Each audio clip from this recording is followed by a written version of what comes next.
On to the next. This is one that I've been looking forward to. It's the journey to Curriculaville. So you're going to get to hear firsthand from some of our customers that have taken the leap, that have taken the journey, and they're going to walk you through their story of how they use Curricula to help them educate their employees on this very, very important mission. This panel is led by our very own Juan Camarero, Chief Operating Officer here at Curricula. So with that, I will let Juan and team take it away. Thanks, Nick. And hi, everyone. Like Nick mentioned, my name is Juan, and I am the Chief Operating Officer and VP of Sales here at Curricula. I'm excited to be moderating this panel today with a few of our honorary curriculums. So they'll be sharing their own journey to Curriculaville. And on the panel today, we have Kendra Cooley, Senior Information Security Manager at Webflow.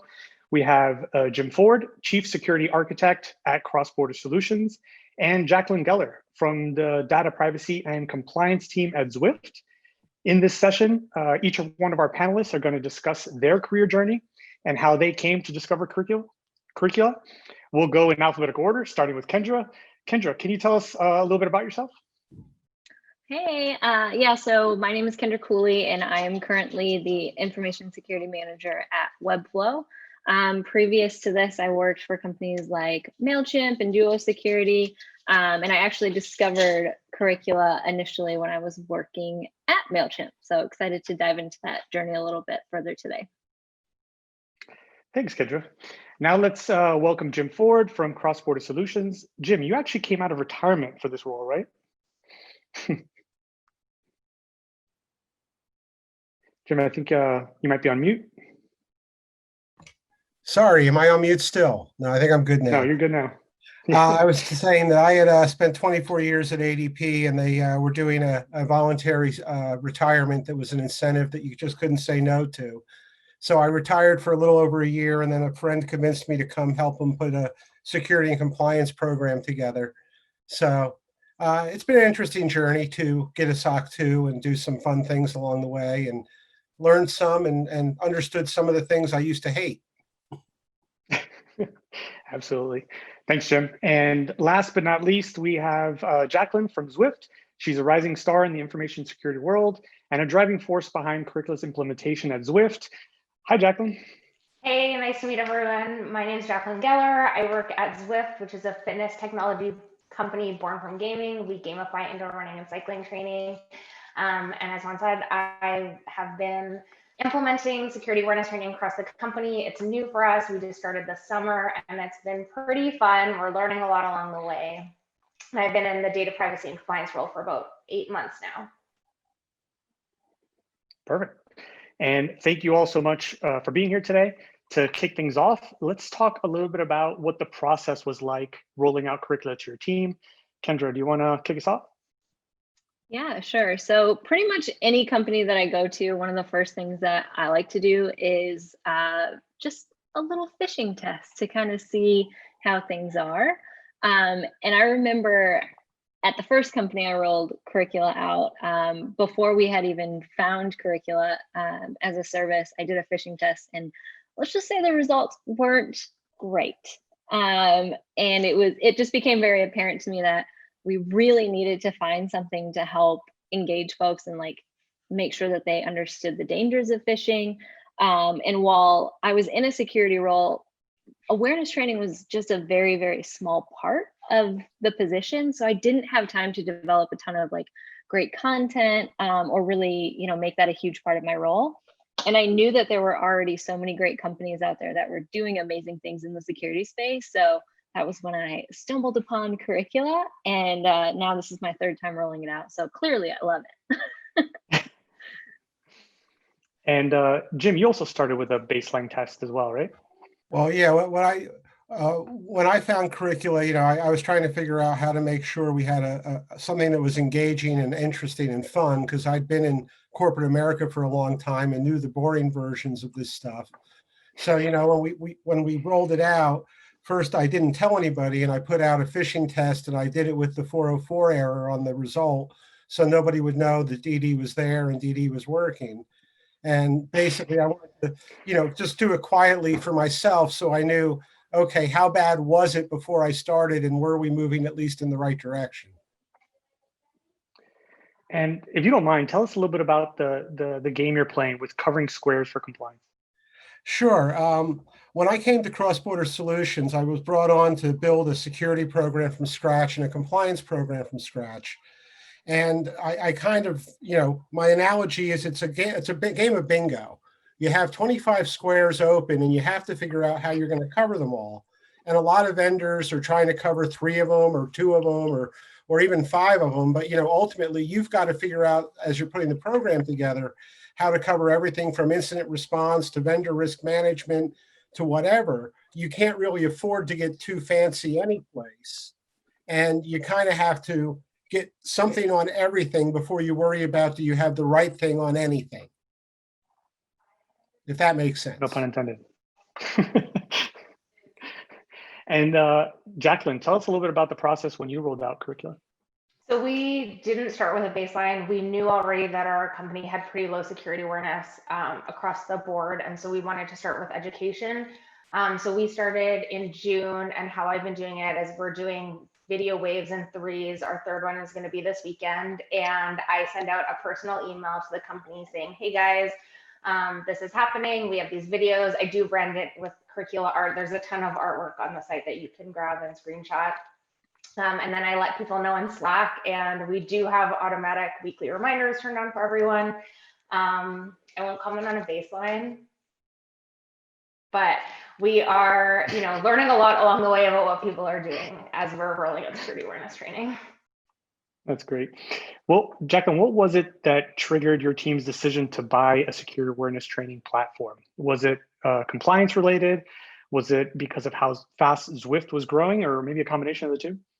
Yeah, it's definitely a combination of the two. So we're in that phase where we've hit about 350 employees. We're going from a small, scrappy startup to kind of a more, I guess, bigger company with more secured processes, and we're actually coming up with policies and things like that. So it made a really natural sense for us to kind of find something that's a little bit more solidified, that gives the information that people need.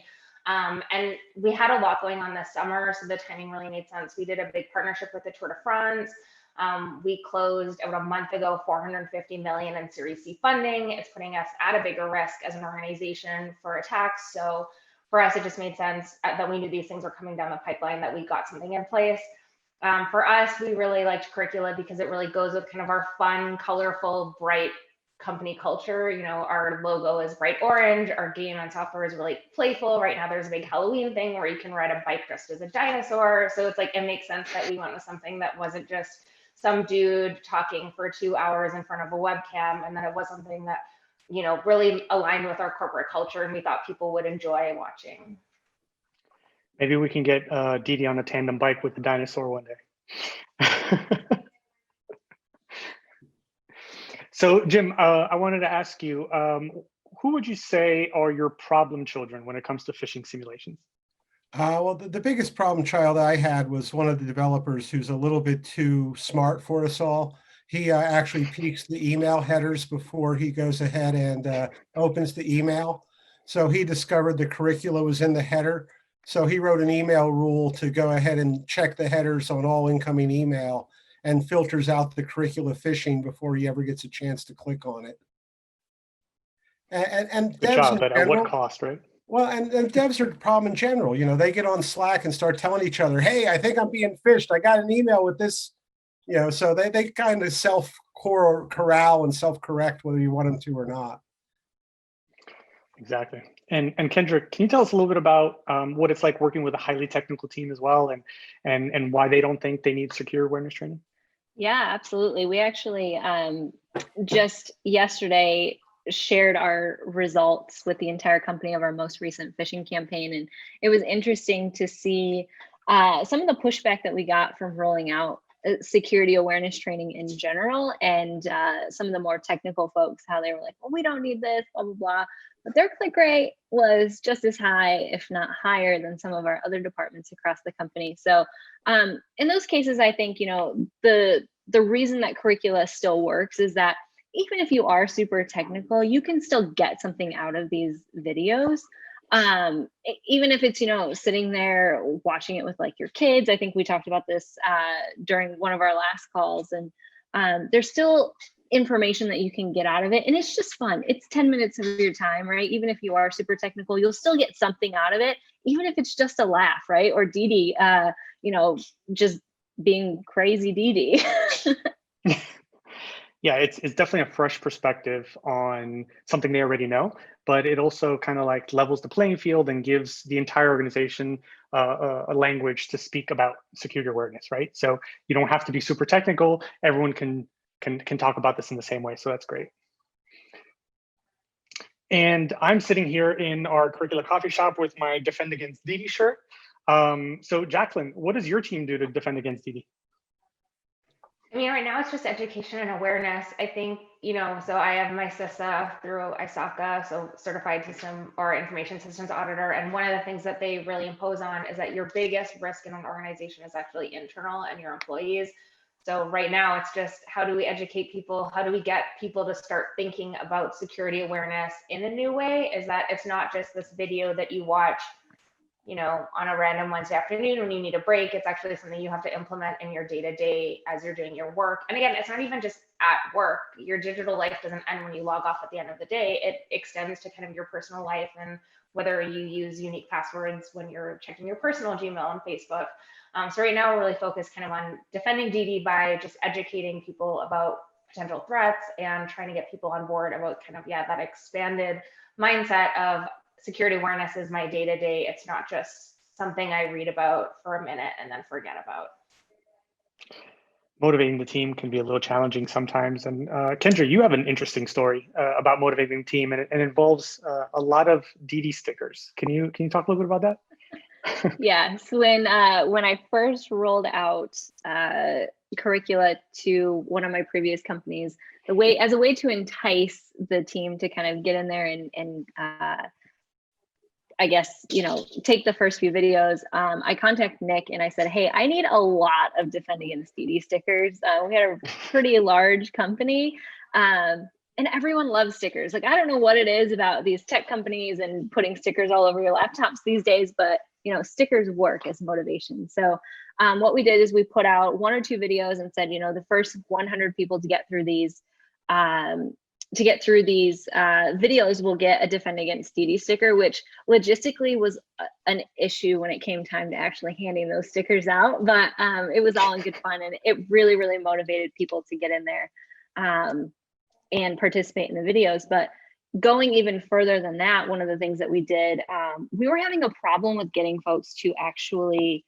report phishing emails. There was this thought, I think, amongst the organization that, well, if one person reports it, then I don't need to report it. It's kind of like, if you drive by an accident and you just assume that somebody else has already called 911. We really wanted to make sure that we were enticing people to send in the emails and forward them to security.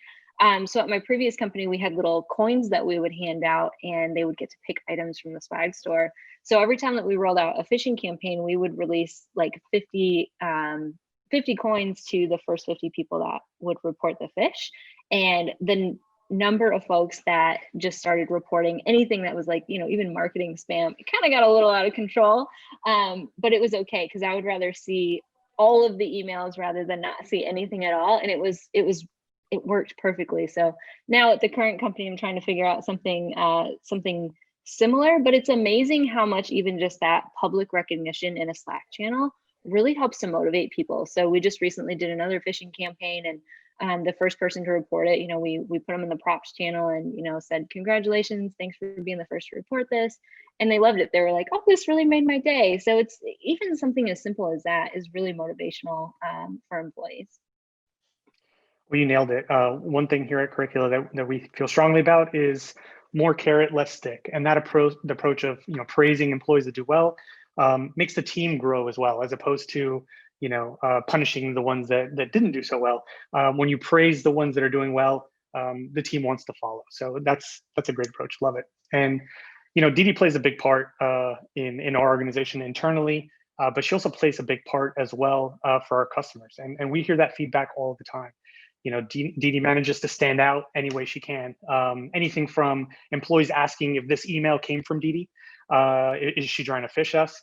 even to things of like using DD as a code word. We have one of our customers that says that when something's a little sketchy, they say, "Is this DD approved?" So that's their internal code word to make sure that everything's okay, which is great. But having that type of connection with the team is really what helps launch a successful training program. It really sets it apart. So speaking of successful training programs, I'd like to ask the panel, do you have a favorite Curricula episode? If so, which one and why? Anyone want to take that one? I mean, I can go first, I guess, if no one else wants to. I really love the business email compromise. And I think that was one of the first episodes that I ever watched during the trial. If I'm not mistaken, it's one of the first videos. But there's something about that video in particular, like the person sitting there in the airport, having this loud conversation and really just disclosing way too much information. And I think about myself sometimes sitting in airports and listening to the details that people share. And I'm like, what can I do with this information? It's a good thing I'm a good person. So it's definitely one of the reasons why I personally love that video. And Jim or Jacqueline? So you clicked on that free airport Wi-Fi one time too many is what you're saying? I mean, not me personally, but No, not me ever. I would never. Yes, exactly.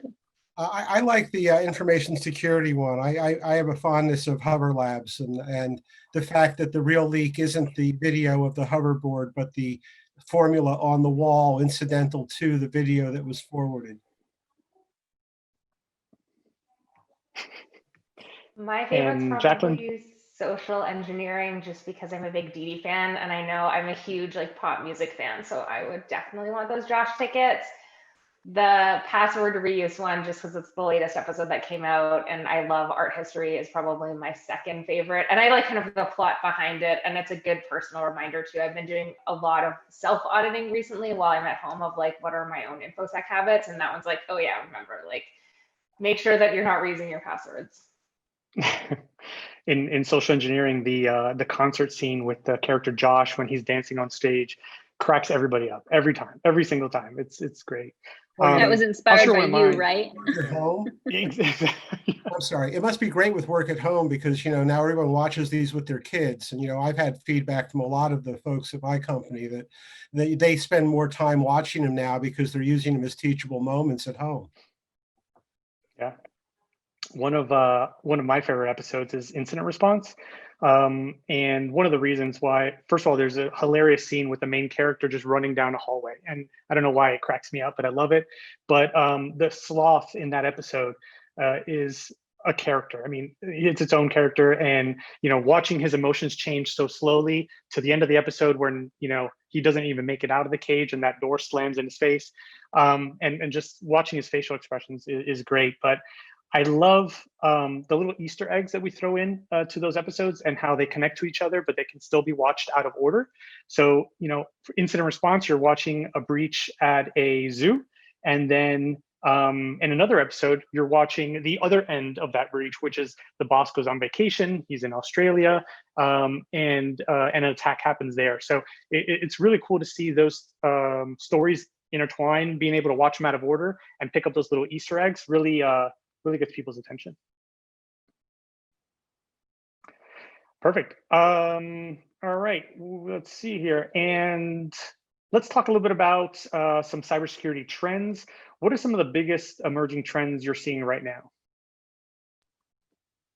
Everything around privacy. I think the more of the regulations that come out, especially like on a state-by-state basis, I think people are becoming more interested in privacy. So I think that's actually a really great way to get people interested in security in general, is to get them to think about the impact to themselves personally and privacy in a privacy related fashion.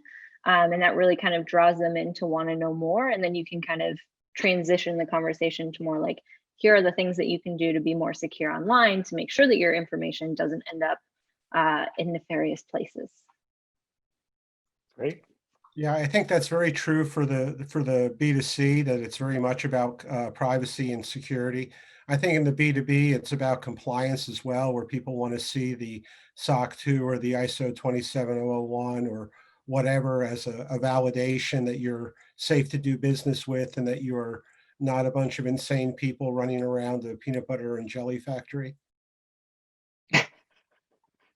Yeah, kind of just echoing their comments, like vendor risk management is a big one that's coming up. And then data privacy. One of the things that I would love to see an episode from Curricula is like getting people to think about, I guess to Kendra's point, your own data privacy, and how I think when you look at things like the information security episode and talks about keeping your hoverboard IP and trade secret, our company is really aware that there are things like subscriber numbers or upcoming projects that we don't talk about. But I think that next jump is how do you actually get people to start thinking about data privacy in a new way of, I'm collecting email addresses at an event. Okay, well, that's data that you have to protect, you have to store, you have to collect in a certain way, and you have to discard in a certain way. Oh, well, I'm at the front desk and I check people in. Okay, we're collecting names. That means, again, you store it, you collect it, you discard it in a certain way. And so trying to get people to think of like how they're interacting with data in their day-to-day at work. Perfect. Anything else? Anything else that jumped out at you guys as an emerging kind of trend you're seeing right now? Well, I think related to privacy is the whole problem with GDPR and what happened with the Irish courts recently, where they basically invalidated a bunch of the ways that people brought data to the US in the past. So we have some challenges that are coming now just because of the nature of the US privacy laws and the way surveillance and national security is handled. We've become questionable as to whether we're trustworthy as far as the Europeans are concerned, making some very interesting problems for companies to comply. Absolutely, To Jim's 100%. point, we have a spreadsheet now that's like GDPR, CCPA, since we're in California, and then Brazil just came out with a new law and we have an office there. How do we make sure that we're following all three? Where do those laws overlap? What are the differences? How do we comply with all of them at the same time? What do we need to do to comply if we are GDPR compliant? Well, Brazil, what new things need to be added to the system? It's a never ending list. And we have some questions from the audience, so I will read off some of those. Let's see. We have, beyond the reporting of who fails a phishing test, how do you communicate? A security culture? What are the red flags to ramp up your security awareness training? That's a really good question. I actually just saw a quote the other day that said something about security culture is what your employees do when the security team isn't looking. And I think one of the biggest indicators for me from like a security education perspective is that, you're seeing a lot of like chatter perhaps in Slack of different issues and things that people think might not be right, but they just don't know what to do with that information or like who to go to. And in our case, like specifically, it's about creating that culture and making sure that folks know that there's kind of a safe place or a safe team to kind of go and discuss those things, and that there's some ownership around it. And that helps, to just build general awareness. Yeah, I think part of it is you have to look at how you're being accepted and what's happening. With the developers, it's about, are you building in the scans into the code tree, and are you going ahead and building it into CI/CD and all that happy stuff? With the business, it's more around, are you guys actually reading the policies and actually, completing the courses and whatnot? And there's nothing like an auditor showing up at your doorstep to put the fear of God in you and make you look at all those systems and say, oh, wait, Juan, how come you haven't done episode 9 yet? You're a little behind, man. You're screwing us up. The auditor says I'm in trouble. I'm gonna get to that one today, don't worry. Perfect. And then Jacqueline, do you have anything to share on that one? So the point on like red flags to your company, I would say for us, the biggest thing was kind of notoriety in the space. We're getting to be bigger. We have more people. When you have 50 people at your company, how you communicate security awareness and track who's doing what is very different than where we're at now with 350 people. And, in the cycling community, we're a big company, we're well known, we're getting mainstream media, and that starts getting people, people start paying attention to you both inside and outside the organization. Hackers aren't necessarily going to look at a small fish and think, okay, that's what I'm going to go for. But as your organization gets more notoriety, that people start kind of looking your direction. Absolutely. So let's see, here's another question. When you get frustrated with employees who are struggling, how do you turn that around? You don't get frustrated. I personally can't even tell you like how many times I've looked at multiple phishing campaigns and I've noticed that perhaps the same individuals click over and over again. And as much as internally I kind of want to be like, why don't you get this? Like, it's not that hard. Just look for the very plain as day Curricula name in the header. You can't get frustrated. You like, for me personally, if I see kind of a pattern of abuse in that perspective where they're, you know, failing to recognize phishing messages or things like that, or just generally not complying with security policies, for me, it's important to just have a conversation with that person directly and understand like maybe where the connection is not happening, because I think one of the worst things that we can do as security professionals is not take the time to relate security to that person directly. Yeah, I think the risk you have is if you make too big a deal about it too early, you run the risk of shutting down the dialogue, and you really need to be talking with the users and able to connect and educate them throughout, regardless of if they're clicking or not clicking. If they get to the point where they just stop opening emails.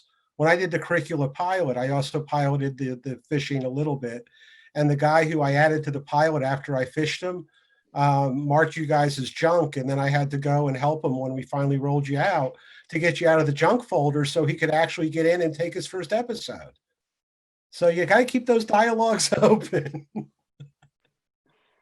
Yeah, I think absolutely. for me, I've learned that when I get frustrated, it's a learning opportunity for us to do something different. So for example, even just last week on Thursday, using Curricula, I sent myself a phishing email and I recorded just with Zoom, very low tech, a video of like, okay, here's the steps of how you extract the headers. Like, we have a written policy already.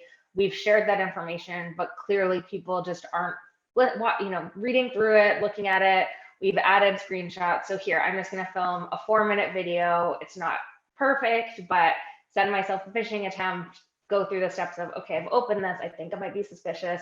Here's things to look out for. Okay, now we're going to go show original, copy to clipboard, and send it to phishing@zwift.com. So frustration usually, especially if it's repeated frustration with the same issue, it's usually because something's not being communicated, or it's time for you to change your method. What might have, Kendra has done this at multiple companies. What worked for her at a previous company might not work at her current company. So it's more of a learning opportunity, but there are frustrating moments.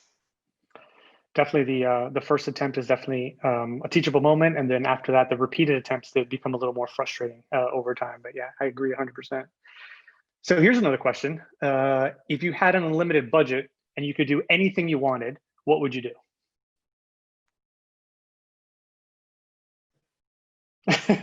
I would do a very targeted multi-prong attack that uses like a mix of social engineering and phishing, and it's great that we can do custom templates, but I would have it like very specific to that individual and see if I could trip them up.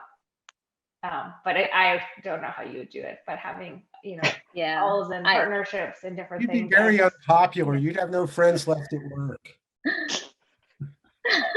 She's like, I'm on the compliance team. I already don't have that. No, I totally agree though. I think being able to expand even outside of like Curricula, what we're able to test for from like a phishing social engineering perspective would be great. So whether that be like, building an internal red team, which if I had an unlimited budget, I would definitely do, or even just hiring an outside firm to do some OSINT on the company and really dig in to see, what information is out there about our employees that makes them a target, and, hop on the phone or connect with them on social media.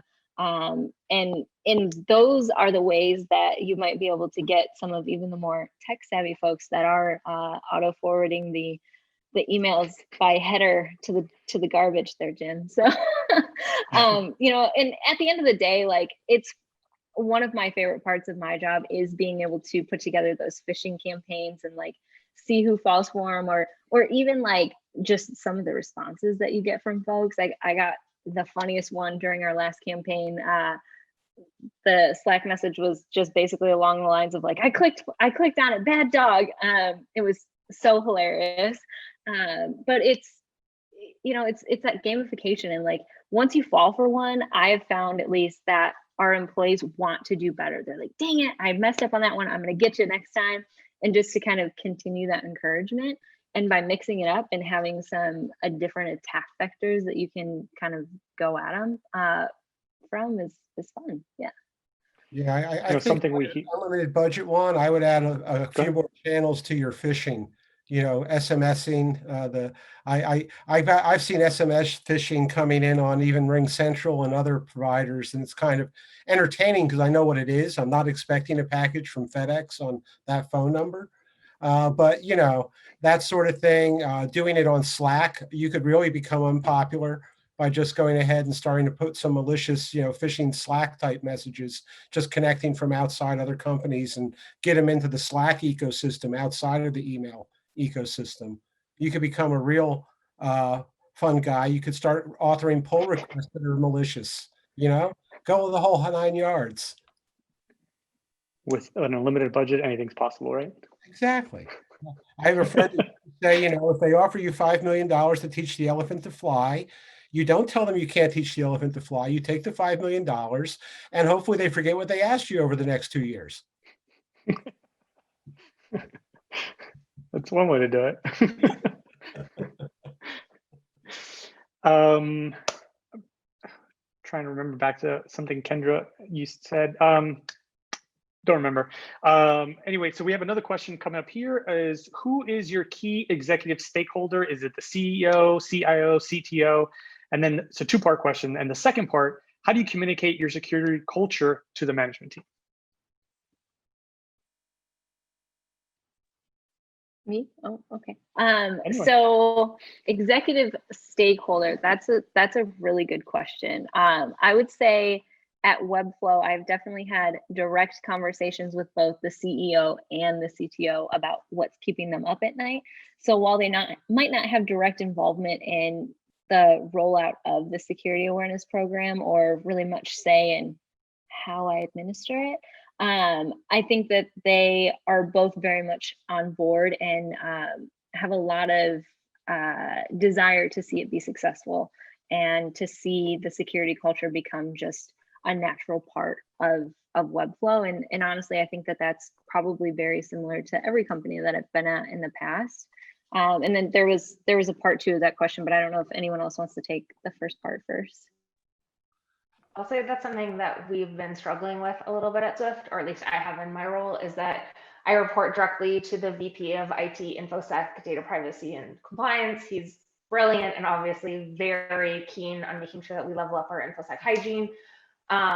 There's a lot going on in the world and at Zwift, and we have a lot of competing priorities. I mean, this week, I'm in Orange County, we've evacuated them, or we've had employees evacuating because of the fires. There's just always competing priorities. So I think it's been hard to get executive sponsorship from kind of the CEO, COO level.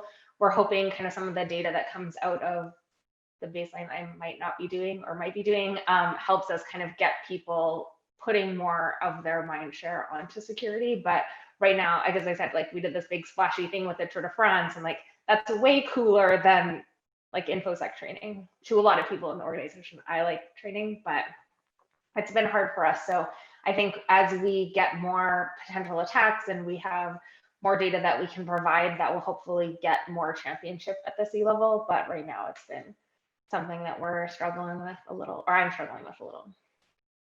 Yeah, I think that, you know, for me, I was sponsored by the CTO to go ahead and do the compliance program and get through the SOC 2 for CrossBorder. And the rest of the C-suite really values it more from a sales point of view because it really helps close business because they tend to be working with large multinationals, and without having things that prove you're doing the basics, it's really hard in the sales process. And hopefully the SOC 2 is one of those things that gets you out of spreadsheet hell or questionnaire hell Not that any of us have ever been in questionnaire hell. 18 pages is a good one. I just recently did one with 448 questions. So Ooh, that sounds like the high water mark. I think that's probably yeah. I'm like, ah. That sounds brutal. So another question that's coming in here. We'll send you one to finish and fill out for us. Don't worry. Another question we have coming in here. Do you have any peer groups or communities where you go to engage with colleagues you trust? If so, how do you get to them? Or if so, I'm sorry, if so, what do you get out of them? Trust no one. No, I'm just kidding. Just Didi, right? Totally. Yes, only trust Didi. I don't know if this really answers it, but I think, Twitter is always going to be a fairly decent place to get a lot of information. I am not one of those people that like eats, sleeps, and breathes security. Security is my job and I love it. And I'm very thankful that I have it as a career. And it's something that I enjoy. But at 5 o'clock, it's time for me to think about other things. So I personally don't really participate in a lot of extracurricular community activity when it comes to security. I think there's some good resources out there to get information from, but generally speaking, a lot of my I don't know if I'd call it after-hour social type stuff, but the groups I belong to or the communities I belong to tend to be more technology and that point of view, and then some things around different organizations like SANS or IANS or some of those other guys who have some good information, the folks at MITRE with the attack framework, the folks at CERT are putting out more than I ever want to read. So there's a lot of sources that are out there. And if it depends on what you're focused on, are you really focused on the big picture of a CISO type of world, or are you focused on one of the more of the 25 squares we talked about earlier? I for fun, I read dark reading and I get scared and I turn off my digital devices and shut off my Wi-Fi,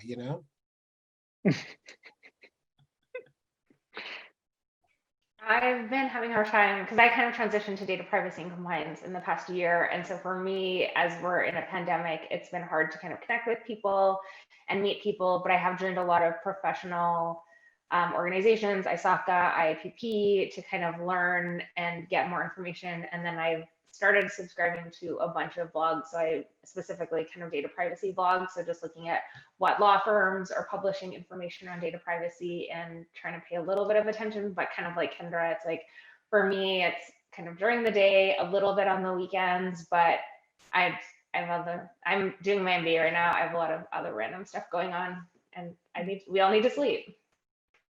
Yes. I will say though, LinkedIn, I've been really impressed over the past probably year and a half with just how they've improved their algorithm and the types of information that I get personally from LinkedIn, just by the people that I follow in the community, has been really, really great. And it's also just a great opportunity to find people to either mentor or mentor you directly. So LinkedIn has been an awesome source for me personally. And I've also, had a lot of folks reach out to me for questions about how to get into the InfoSec space and stuff like that. And sometimes it's just very humbling to kind of have those conversations and kind of reiterate your knowledge and kind of what and help to spread the information to the rest of the industry rather than being the person that's absorbing it all the time. Absolutely. So we have another question here. First time people who are thrown in as an IT security lead, having to go through an audit, how do you convince someone to look at technology vendors doing something innovative instead of just checking a box? Well, it goes back to how much are they trying to claim they do. I looked at a lot of vendors who were going to solve all of SOC 2 for me for just a mere license fee. And I just shook my head and said, yeah, no, you're not, because they're going to check boxes, but they're going to make something that I couldn't live with and operate. The thing you have to remember if you go through this sort of stuff, even if you're a first timer, is that your goal is to get an A in security and a C in compliance, because compliance is only graded pass fail.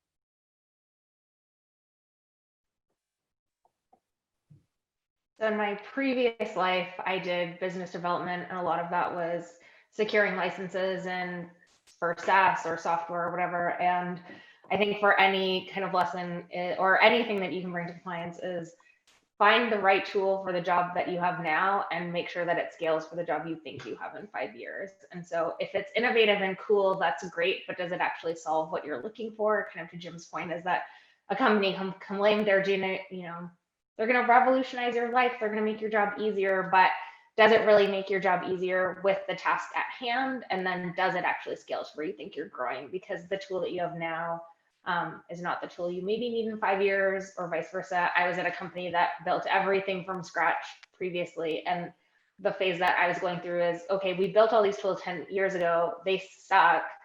And now we have to replace them all with SaaS solutions. And that was like not a fun exercise, as we have to source vendors and go through risk compliance and things like that. And so, yeah, just finding things that work. And none of us can really, this year, of course, has proved that none of us can tell the future, but you're trying to anticipate kind of what your needs are down the road. Cosign all Perfect. of that. Kendra, did you have anything to add there? Nope, I think that pretty much Okay. sums it up. Nice. So another question from the audience here. Did you have experience with employees who tell you they're too busy to watch the training? And how would you encourage users to take that training? Policies. Easy.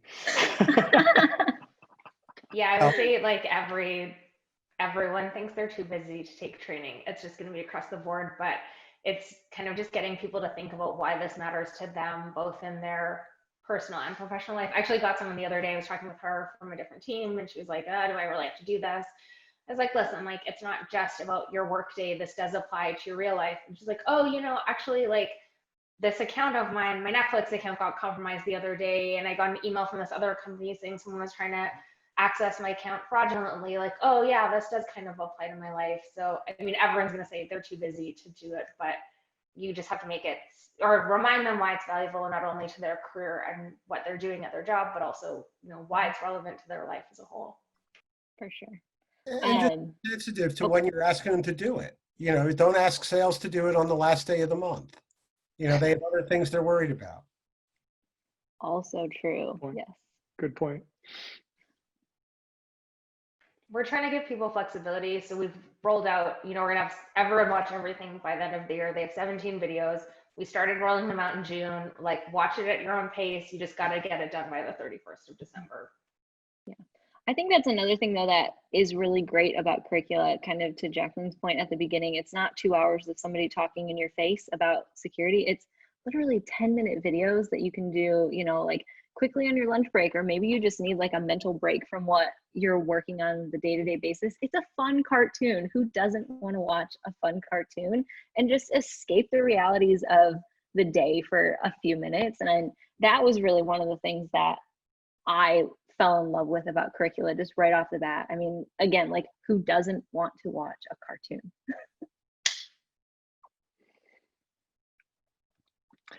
And so we have one here, a question coming in an earlier session. We heard some pretty scary cybersecurity stories.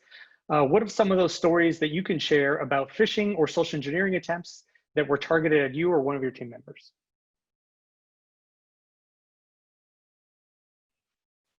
So I missed that session, unfortunately.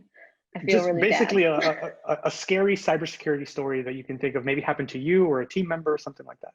Sure. I actually can think of one that happened to an old coworker who also was a friend that received the lovely IRS phone call, right? Hey, we have all this information about you. And unfortunately for her, she had just recently gotten married, so she had a nice little chunk of cash sitting in her bank account. And the person on the other end of the line had enough information to convince her that they really were the IRS. They said, we know that you just recently got married. We know that this is where you work. We know all of these, details about you. And if you don't pay us this money, we're going to come to your place of employment and arrest you. And she didn't really think twice about it, got in her car, went to the bank, withdrew all the money, and then took it to the cash advance store, and away that money went. And, you know, a few minutes later, they called back and said, okay, great, we've gotten this money from you. Now you have to pay like the lawyer fees and all of that. And that was when she kind of wised up and realized that it was a scam. But at that point, it was too late. And I can't help but think about that situation sometimes and just wish that we had Curricula at that time, so that she would have been a little bit more keen and known about social engineering attacks, so that she maybe could have prevented that from happening. And that's an example that I use in security awareness training all the time, because we all know someone who's gotten those IRS phone calls, and it hits home, especially, you know, when I like to relate that story back to, like, you know, some of our like older relatives and things like that, because they're often the ones that are targeted with those. And if I can even just get them to feel a little bit of that pain that my friend went through in that situation, so that they want to tell that story to other people, I feel like I've done my job. But that's probably one of my favorite and like also most hard hitting, you know, scam or cyber attack type of examples that always sticks out to me. Yeah, I think my worst story is more wire fraud than cyber attack. I had a friend who invested in overseas oil options that were going to make him a rich man and take care of all of his problems, right to the point where he had to sell the house. So, however you get hooked, it doesn't matter. It's bad that you get hooked.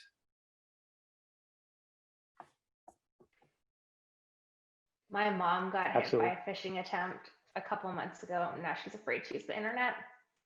So that makes me sad. But I'll just say it's so, I don't know, from my own perspective, a couple of months ago, a company that I outsourced like home maintenance stuff to got bought by another company.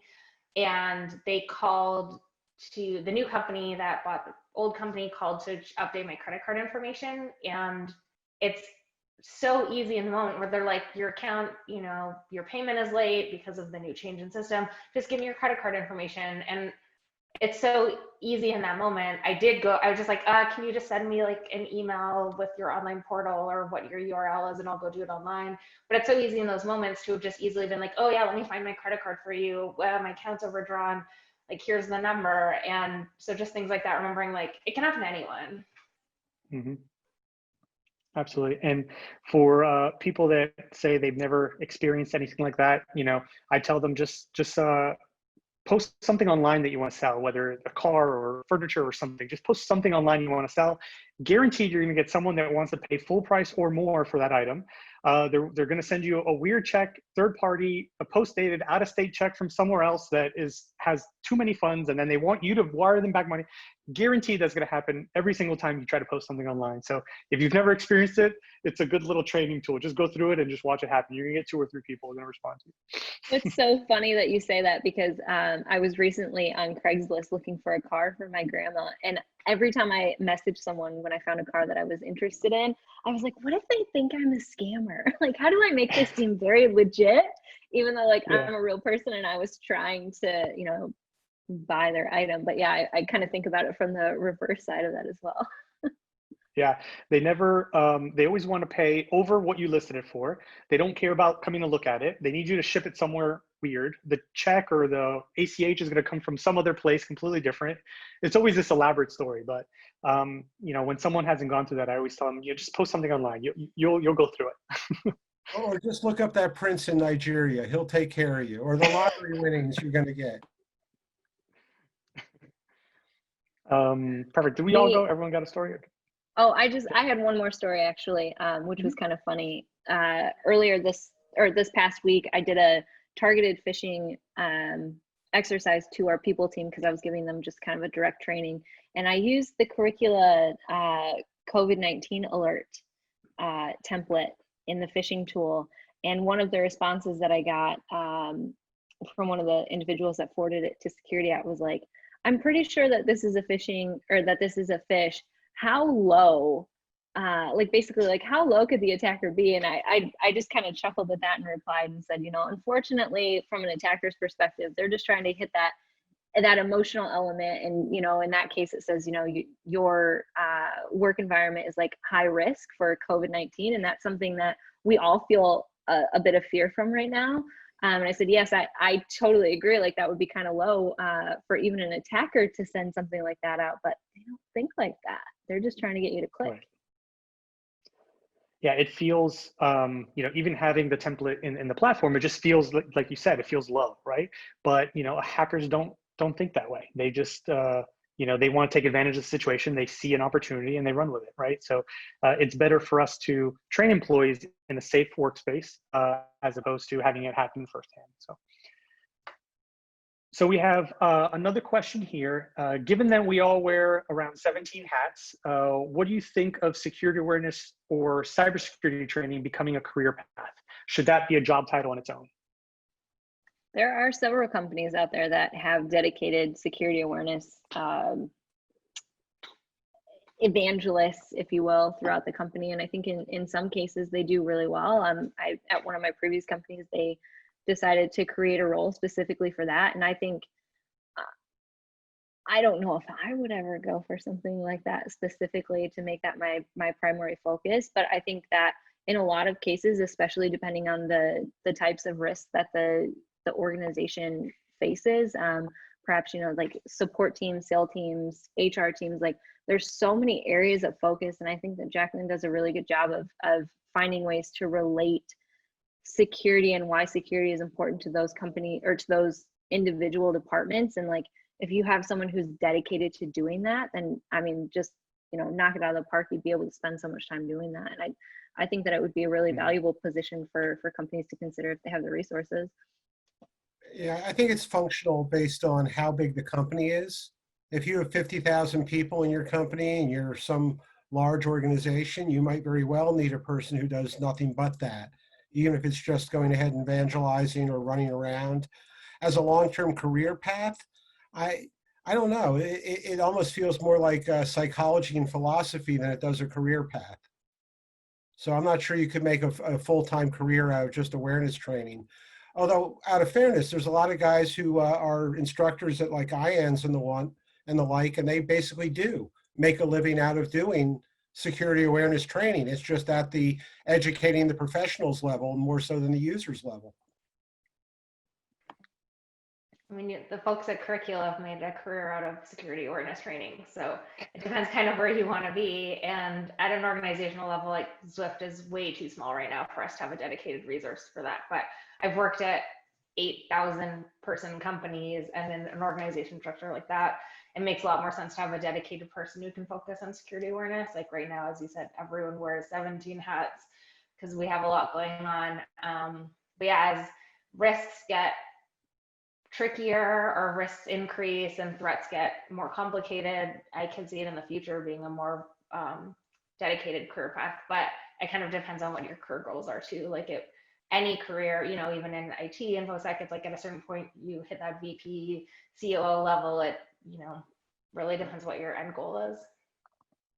Absolutely. And I think it's an ever-evolving industry. If you think of a few years back, security awareness training didn't even have a line item in the budget, right? So, everything's evolving and new things are being added all the time. So perfect. Big thank you to our three panelists that were joining us here today. It was great having you share your individual journeys to Curriculaville, and we're really thankful to have you as an honorary Curriculaville.